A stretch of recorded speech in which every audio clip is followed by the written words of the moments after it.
Hello everyone, this is Defense Politics Asia, and this is the summary for the day of 542 for the 19th of August.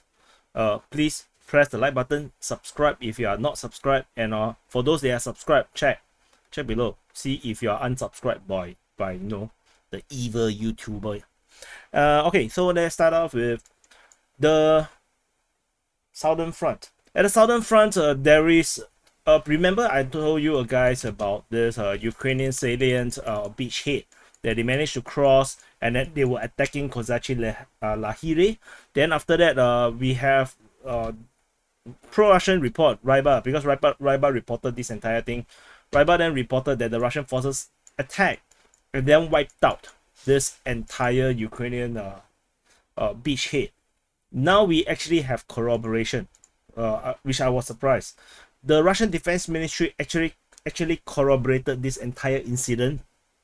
They reported that the Dnipro group of forces actually had combat operations. They defeated the Ukrainian force of 150 men that was trying to gain a beachhead over in the left bank of the Dnipro River, and then which is the southern bank.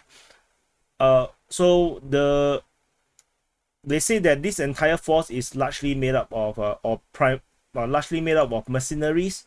They landed and then they attacked, and then they got attacked by artillery of the Russians, and then so let's read again. They allow the enemy forces, which is mercenaries, land, and then they target the unloading boats with artillery. So the amphibious operation was happening, and then the Russians opened fire at them with artillery, and then after that, so they use air, shock, and radio fused shells. So I'm not too sure what is all this supposed to mean. Maybe it's airburst and yeah, and time shells. So not very important. This is just flowery language. They simply just get shelled. So after that, the scattered Ukrainian forces were completely wiped out by the motorized rifle and reconnaissance unit, and then they actually captured all this ammunition and radios and stuff. The video posted by the Russian Defense Ministry, you can find it, of this incident. Basically, it's just the aftermath. They show you the stuff, the equipments that they actually acquired from all these foreign fighters or the commandos or whatever you want to call them. And I also shared it on the DPA's Telegram channel. Do check it out. So this is actually pretty good, because it's not about the fighting is good or not good. What I like is corroboration, because this entire incident was only reported by Ryba, the pro-Russian source, and no one else talked about it. And we actually now have the Russian Defense Ministry corroborating Ryba's words, which is amazing. So that's what I like. Moving on into the Zaporizhzhia front. So this is Zaporizhzhia front. This entire line is the Zaporizhzhia front, and we go to the Orikhiv sector. So this is Orikhiv. The Ukrainian forces continue their attack towards Robotyne as well as towards Verbove. So this is Robotyne. And at Robotyne, we have a geolocation of Ukrainian forces over at this position. I forgot to zoom in. Maybe now you can see better. So so there is the geolocation by Deep State UA of Ukrainian forces at this position. So this actually kind of confirms where the front line is somewhat is, and it actually shows that our mapping so far is correct. Fighting is still ongoing over at Robotyne. According to the Russian Defense Ministry, as well as Syria Maps, as well as Russisch Army, which is a pro-Russian source, the Russisch Army reported that the Ukrainians attacked the northern outskirts of Robotyne with infantry, and then they got shelled by Russian artillery, and then the rear position got airstrike by Russian Air Force. They also emphasized that the Ukrainians are not using armor. They are only using armor as transportation. And then, according to radio intercepts, this is the part where you want to take it with a pinch of salt. They say that the elite reserves are now fighting, and because the Ukrainians are running low on manpower. So Myro Shinikov, the pro-Ukrainian source, acknowledged that there are still fighting over heavy fighting at Robotyne, And in the today's Russian daily report, they reported that the fighting is still ongoing. It could be also describing things happening yesterday, so just take note of that. They say that they repelled up to 8 attacks between Robotyne and Verbove. So which means Verbove is also fighting. And this is also corroborated by pro-Ukrainian source Dnipro OSIN. They say that the 82nd Air Assault Brigade was advancing along with the 47th Brigade using Marder, the not your mother, but as in the German mother, which is not a woman, but I'm not assuming the gender, but it's actually an armored vehicle. So the infantry fighting vehicle, which is I shall not assume its gender, as well as striker armored personnel carriers and Challenger tanks, they are attacking with the help of Ukrainian Air Force as well as heavy artillery, and then they managed to have some success east of Robotyne, where they reached the first line of defense, which is actually this line. So which means that they are actually describing the actions of the Ukrainians going in this direction towards Verbove. So this is actually a corroboration, and so that's good. So the Ukrainians are still continuing the actions that we have been reporting so far, but the Ukrainians have not captured Robotyne. As I mentioned before, Robotyne itself is actually part of the first line of defense for the Russians. Actually, the line is up here. So yeah, so the Ukrainians are the Russians are definitely not going to give up easily, as they will continue to fight at Robotyne until it is impossible to hold the position. So so moving on, over at the Velika Novosilka sector, this is Velika Novosilka. At this sector, the Ukrainians are still fighting over at the area of Uruzhaine. The Russians were counter-attacking. According to the Vostok group of forces, they say that the units are attacking with the support of artillery and air force on the Ukrainians in the area of Uruzhaine, and the Ukrainian Defense Ministry corroborated this information, saying that the Russians are attempting to restore lost positions over at the Uruzhaine region. And the Ukrainians are also on the attack. This is reported by the Russian Defense Ministry, and fighting was also reported near Zavidne Bazania. This is reported by Myro Shinikov, the pro-Ukrainian source. So although the fighting near Uruzhaine might actually just be the same place as this fighting near Zavidne Bazania, it could be the exact same place. We still have this situation of Ukrainians attacking over at Starobilsk. Actually, this in fact is pretty new. This information so it's basically just recon forces from the Ukrainians. They are still trying to find out how to actually break through the Russian lines over here. And over on the western part, we have the Ukrainians attacking Priyotne. This is reported by the Russian Defense Ministry. Similarly, this is also recon forces only. Similar report as the one at Starobilsk. And over at the eastern part of Uruzhaine, we have resumption of attack towards Kreminna. This is Kreminna, and the Ukrainians are attacking towards Kreminna, and this is reported by the pro-Ukrainian source Myro Shinikov. And I want to also congratulate to Myro Shinikov. He's actually getting married. So if I'm not sure if any pro-Ukrainians or Ukrainians actually know him, or he might be watching or not, just a congratulations to him that he's getting married. Hope everything is safe and sound for him, because ultimately he is a Ukrainian living in Ukraine, and he's one of the very few pro-Ukrainian sources that I have, and but he don't know who I am, I'm quite sure. And that's all from the Velika Novosilka sector. And moving on into the Donetsk front. Donetsk front is actually very long for those that are not familiar. This entire line is the Donetsk front, and so we break it up into this is the Avdiivka front, and then we have the New York front and the Bakhmut front. So remaining here, this is the only part that I call it Donetsk front. I should probably just call it Marinka front or Voleda front. Anyway, over at the Voleda region, this is Voleda, the fortress city of Voleda.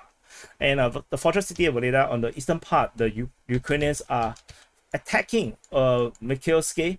Again, this is reported by the Russian Defense Ministry. They say that there's an enemy attack of Nikolskoye that was repelled.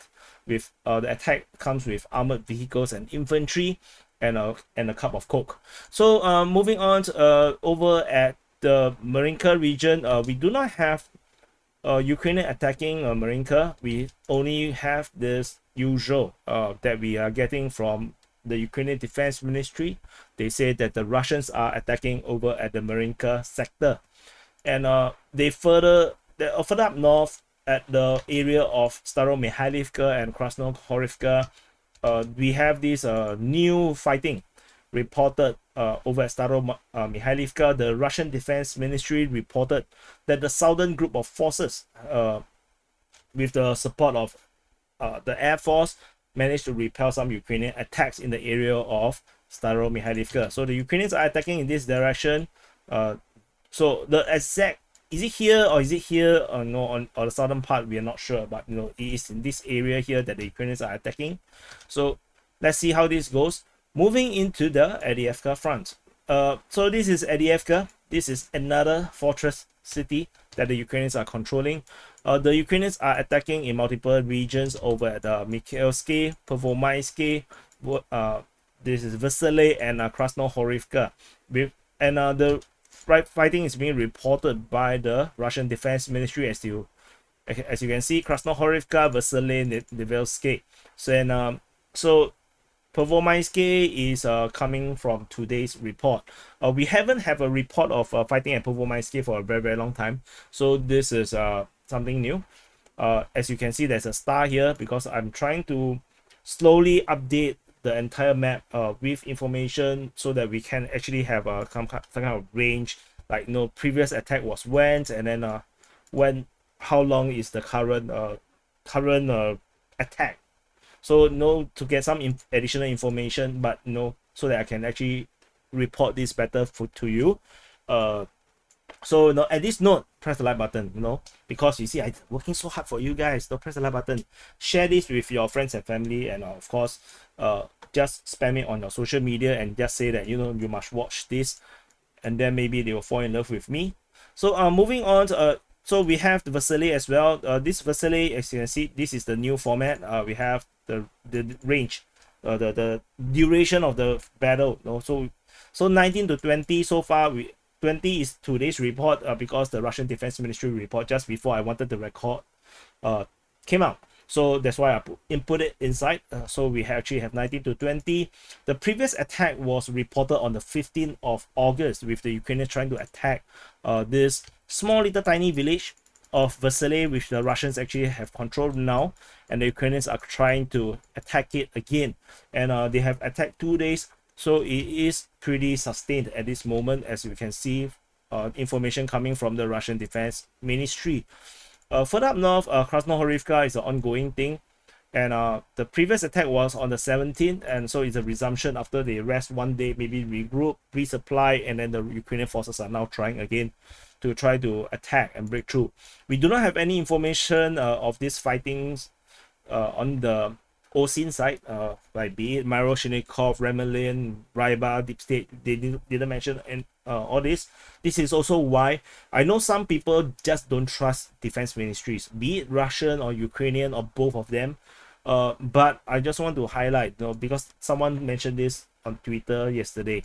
I just want to say that they are the official sources. In fact, the entire war, only these two organizations, these two defense ministries, actually know what is happening in Ukraine, in the war. Only these two know. Whether they want to reveal the information or they want to misinform us is really up to them. But they are the only people that know what is happening, and thus, because they are the official government source, their words have weight. Regardless how many times they lie, their words have weight. So that is just how it is. So you cannot ignore them. If you ignore them, then you're going to trust strangers that you don't even know, and then you assume that their information is true, which is actually not very wise, if you ask me. Over at the New York front, we don't have any information over the New York front. Moving into the Bakhmut front, this is the Bakhmut front, and so let me know if this pacing is okay, because I try to speak slower, because I do know that there are people who are struggling with my English, so I try to speak slower so that it's easier to understand what I'm talking about. There is fighting reported at Mayos. This is a new attack from the Ukrainians. We haven't have an attack on Mayos for a very long time. This is reported by the Russian Defense Ministry in today's report, with the Ukrainians attacking Mayos. We are not sure exactly where it come from. Is it from a Druzhba direction, from the north, or is it from the south or west? From Pinishne, we're not sure. So let's see how this goes and see whether it becomes a sustained kind of thing. Further up north, we have the usual, the continued fighting over in the Klishchiivka and Avdiivka region. The Ukrainians are attacking Avdiivka according to the Russian Defense Ministry. I think I may have put this in the wrong date. Let me check. Whoops. 19. So I put the wrong date here. Yeah, because I saw this, like, this is unusual. Yeah, I know I typo somewhere because I forgot where I typo. So this 19th of this yesterday's report, and they say that they defended at Avdiivka, and there is a geolocation of Russian forces over this position according to pro-Ukrainian source Dnipro-Osin, and which means that there's actually Russian forces along this entire forest line, and this entire area here, this is all fields. You see, you can't really hide in this place. So which means that the Russians are actually holding a good line along this entire forest line along Avdiivka, and this actually corroborates our mapping that the Russians are indeed still at this position. So that's very good. We have some corroboration of our information. Over at Klishchiivka region, the Ukrainian Defense Ministry, my favorite writer for the Ukrainian report, give us information, very good information. You see, north and south of Klishchiivka. So instead of doing the lazy thing to say, oh, fighting at Klishchiivka, they say north and the south of Klishchiivka. So I like this. They say that the Russians are attacking in the north and in the south. So yeah, this probably so let's say from the south is they are probably trying to linked up with the force and then straighten the line. Most probably in the north, they are just probably trying to retake some of this forest line that the Ukrainians have captured over this area here. So yeah, that's about it. We do not have fighting reported at Klishchiivka itself, which probably suggests that the rumors that the Russians have fully recaptured the entire of Klishchiivka and secured it is likely to be correct, because pro-Ukrainian mapping are still showing that Ukrainians have some lines or some positions within the village itself, but it seems like the Russian information seems to be more correct, because to have no fighting within Klishchiivka for so long is kind of unusual. If you are sharing a town, it's like, yeah. So moving on, in the northern flank of Bakhmut front, there is fighting reported in the north of Bogdanivka. Like I said, this particular writer of the Ukrainian reports is very good, because I like this, some directional thing, so that we know exactly where the fighting is. So the Russians are attacking exactly as how I usually imagine it to be, from the north towards Bogdanivka. This information is on the 19th. The previous report was actually on the 17th, so there was this 1 day break in between. There is geolocation of Russian forces over at this position. They are apparently getting shelled or something, according to Deep State UA, the pro-Ukrainian source, which means that with the Ukrainians shelling these positions, we actually can confirm that the Russians actually still have this massive salient or bulge in the north of Bogdanivka, which is amazing if considering that the Ukrainians actually launched such a major Bakhmut offensive previously, and this corroboration actually shows that either the Ukrainians have a bulge here or the Russians have a bulge here. So yeah, that looks a bit obscene. That's all from the Bakhmut front, and we move into the Siversk front. At the Siversk front, we do not have any reports of the fighting in the southern part. The only fighting is being reported at Bilohorivka, in the Luhansk region. The Ukrainian forces are now counter-attacking over at Bilohorivka. Previously, we have the reports of Russians attacking. The last report of the Russians attacking was on the 18th of August, and now on the 20th of August, the Ukrainian forces are on the offensive to take back lost positions, I guess, against the Russian forces. The last Ukrainian attack was on the 14th of August, which was some time ago. So let's see how this goes. I think the Ukrainians are probably attacking to recapture this industrial area here that they have lost to the Russians, because at least these are buildings. Let's see how this goes. Moving into the Kreminna front. This is Kreminna, and the Kreminna front actually goes something like all the way from here. This is the Kreminna front. At the Kreminna front, the Ukrainian forces are on the offensive. As you can see, is the dark colored icons is all Ukrainian. There's fighting reported south of Kuzmine, within the Starobilsk forestry, and in the Toske region. So in the Starobilsk forestry, the fighting was reported yesterday and today. The information coming from the center group of forces, they reported that the Ukrainian 63rd and the 42nd Mechanized Brigade and the 95th Air Assault Brigade was on the offensive in the Toske region as well as Starobilsk forestry. And in today's report, we also have the center group of forces reinforcing what they said, just that the unit seems to change a bit. Now the attackers are the 67 Mechanized and then the 5th Ukrainian National Guards. So 67, yesterday there's no 67, which means that the Ukrainians are also deploying. This seems like a rolling attack kind of thing.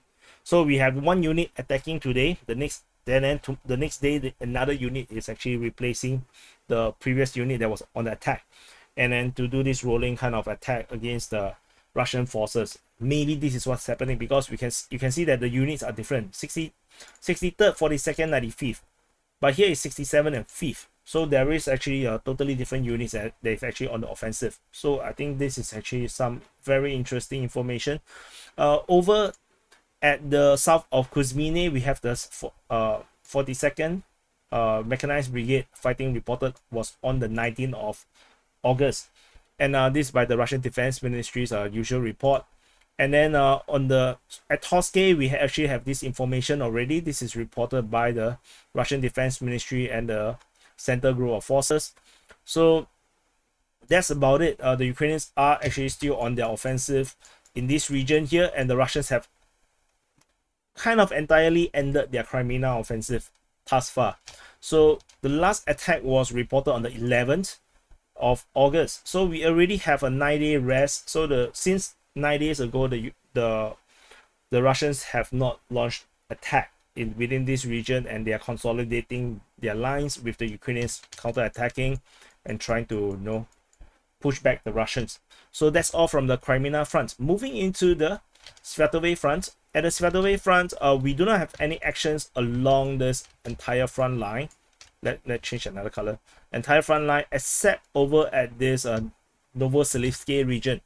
At Novosilka, which the Russians have captured some time ago, the Russian Defense Ministry reported that the Ukrainians were attacking Novosilka, as well as this report was also reported in today's report as well. So the Zapad group of forces also mentioned about this attack by the 25th Separate Airborne Brigade against the Russian troops near Novosilka. And then this is actually re-reported by the Russian Defense Ministry in today's report. So the Ukrainians are still attacking. Front line is probably around here. Probably not so ambitious like the way how I mapped it.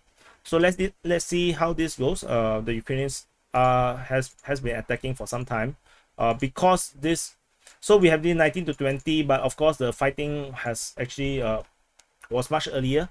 So let's continue and see how this goes. Moving into the Kupyansk front. This is Kupyansk, and this is the Kupyansk front.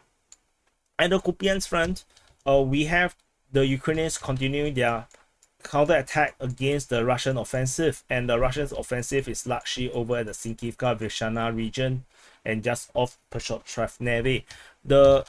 In the Avdiivka region, we have this Ukrainian offensive being reported by the Russian Defense Ministry. We do not seen a Ukrainian attack at Avdiivka for a very long time, so this is something pretty new. The Russians' last attack was on the 11th of August, so this coincides with the Kreminna offensive that has ended since on the 11th of August. So moving on, we have fighting reported over at the Mankovka region, reported by the Russian Defense Ministry in their yesterday's report. The Ukrainians also attacked at Vishana.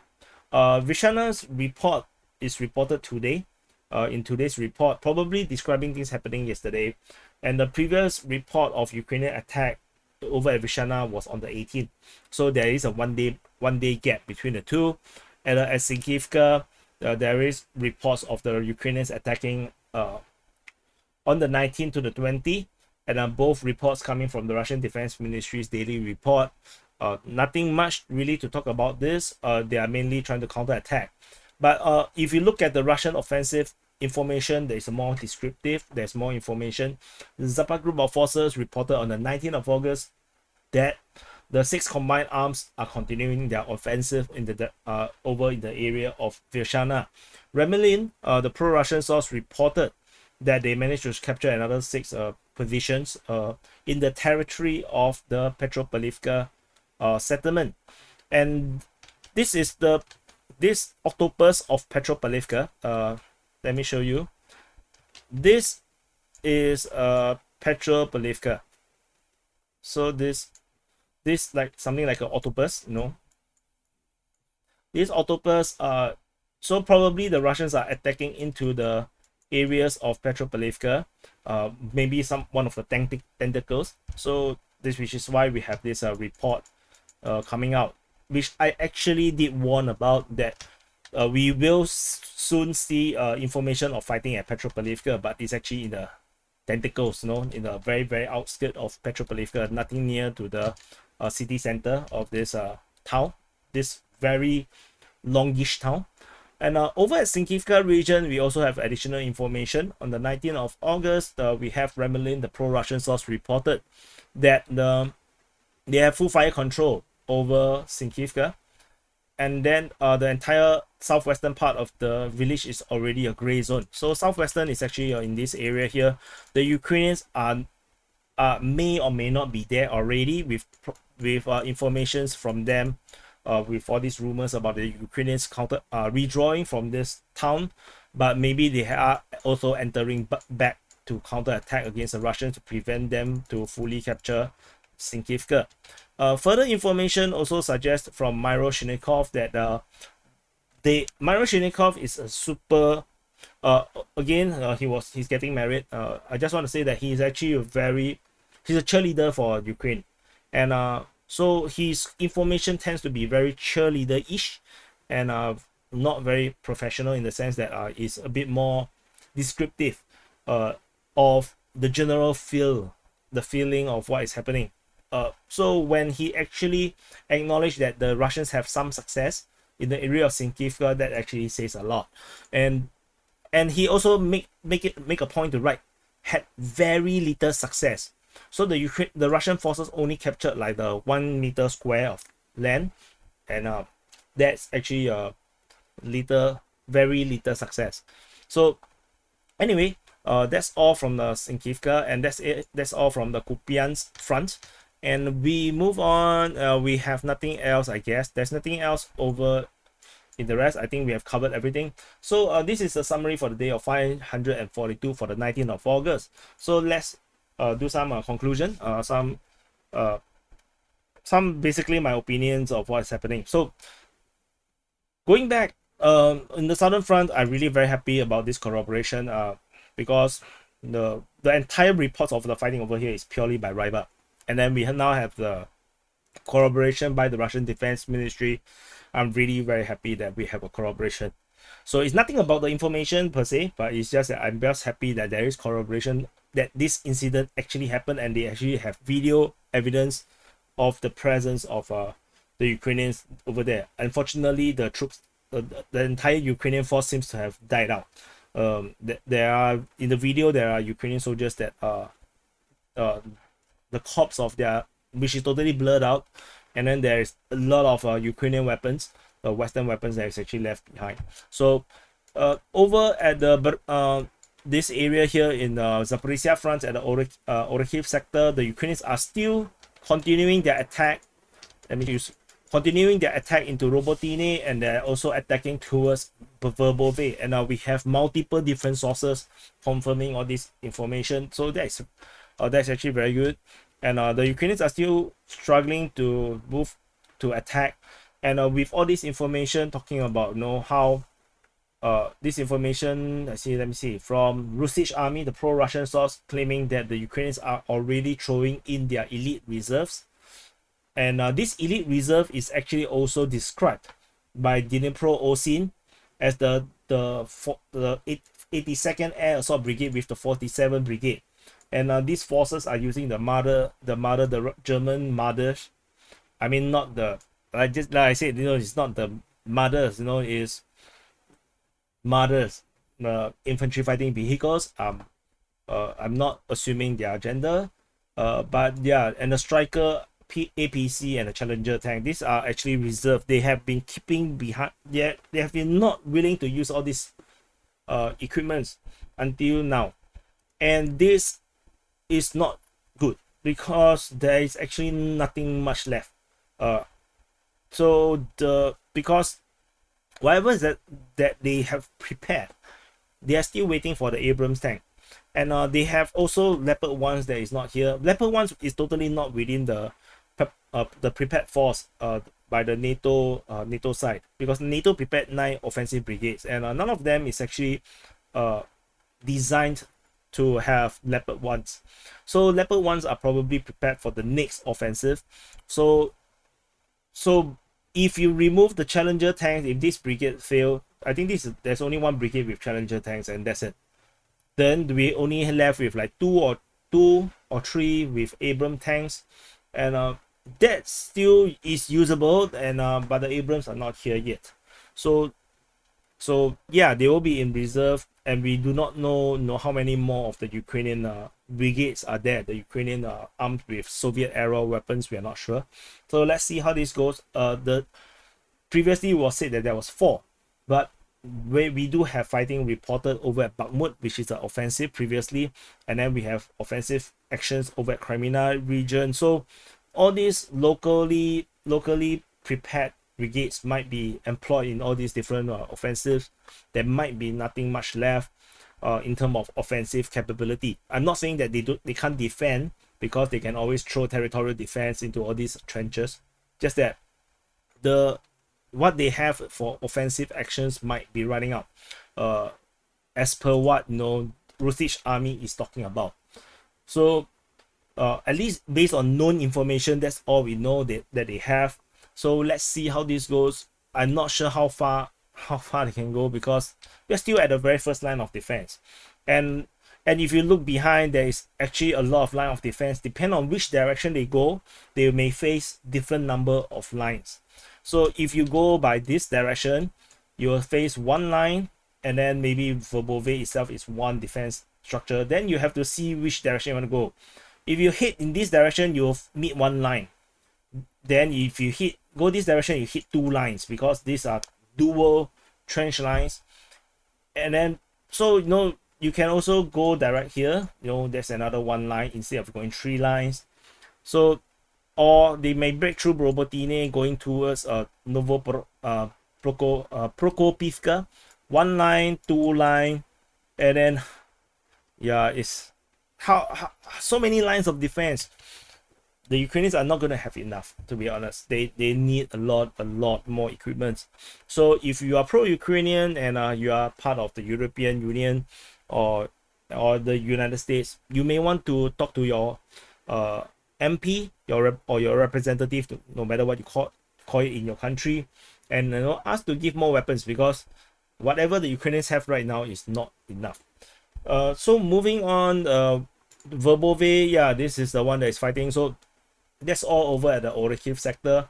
Over at this Velika Novosilka sector, as I mentioned before, the Ukrainians need to capture Prione as well as secure this entire eastern flank of this Uruzhaine. Then they can actually have fully secure Starobilsk and Uruzhaine, so that they can secure this town. This entire area have to be secure. But the thing is, because it is not, so we until today we still have reports of the Ukrainian forces getting hit over in this area here. The Russians are still very close by. So this is definitely not that good. And fighting seems to be stuck between the two, Uruzhaine and Bazania, which is actually an Italian food, lasagna. No, it's not. I'm just joking. The fighting is still around this area here. So the Ukrainians still have not managed to break through, because mainly there's a river over here, the Mokryali River. So if the Russian forces actually hold their positions around here, it is quite difficult to break through the river, to be honest. So we shall continue to see. Of course, the Ukrainians can actually, and this is actually also being suggested by pro-Ukrainian sources. They say that the Ukrainians can actually go not care about Zavidne Bazania, but actually go straight down towards Starobilsk over here. So the Ukrainians can actually head all the way straight down on the eastern flank of eastern side or eastern shore of the Mokryali River, and actually go straight for Starobilsk. But of course, the Russians definitely going to have defenses in this area here, and it's not going to be just a easy drive through. So let's see how the Ukrainians going to deal with this situation. And we do have this reporter fighting towards Kreminna, according to Myroshnikov. We are not sure where the exact front line actually is, because there is differing information, like conflicting information, because the Ukrainians have not mapped it so far. So let's see how this goes. I would not think much about the fighting towards Mikhailsk, because the pro-Russian source don't really talk much about Mikhailsk, so I suspect it's not going to be something very major. Even Avdiivka front is kind of pointless to talk about. Usually nothing happened. And then we have this Russian counter attack, moving north, south, Avdiivka and Avdiivka. I don't think much is going to move very quickly in the Bakhmut front as well. Kreminna front, no hope. I don't think the Ukrainians can break through in that area. The Russians are just too strong in the Kreminna front. And the Russian offensive, given the information coming from Sinkivka, Bremelin says that, according to Bremelin, they actually say that the Ukrainians are already out of Sinkivka. He said that it is a fact. And that, so I believe we're going to really see Sinkivka being captured by the Russian forces within the next few days. I think that's most likely inevitable. But let's see how this goes. We're not sure. Maybe he's wrong. So the Russian forces, if captured Sinkivka, that will be a great success, I would say. And then it will allow the Russian forces to continue to attack into Petropavlivka. Petropavlivka. But I have to say the Russians then tend to give up on their offensive very quickly. This is already the longest offensive I've seen them go into for a long time. So let's see how this goes. And I think, yeah, that's the entire situation over in the Kreminna, in this Ukraine region. Tentatively, there is no indications that the Wagner will enter war from Belarus, or the Russians will start this new offensive in the north or in Kharkiv.